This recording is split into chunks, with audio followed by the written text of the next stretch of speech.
There is a peculiar tension that arises when someone who has awakened to a certain depth of understanding encounters someone who is still, as we might say, asleep.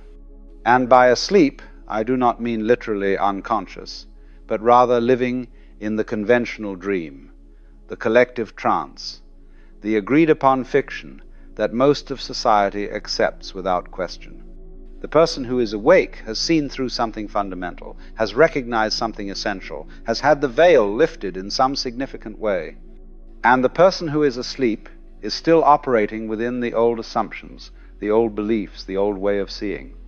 When these two meet, something interesting happens, and it is rarely comfortable for either party.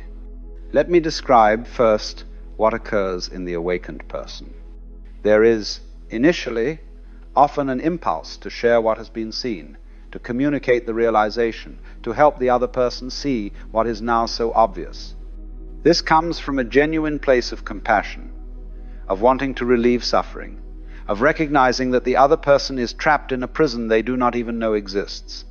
It is like watching someone struggle with a locked door while you can clearly see that the door is not locked at all, they simply need to turn the handle differently. But, very quickly, the awakened person discovers something frustrating.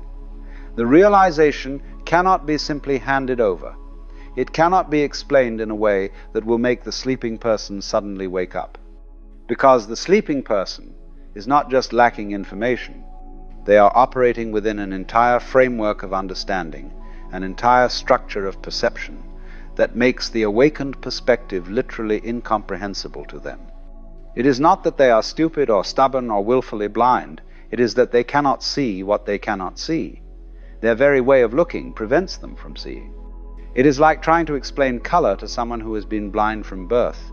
You can use all the words you want, but the words cannot convey the actual experience. The framework for understanding is simply not there. And so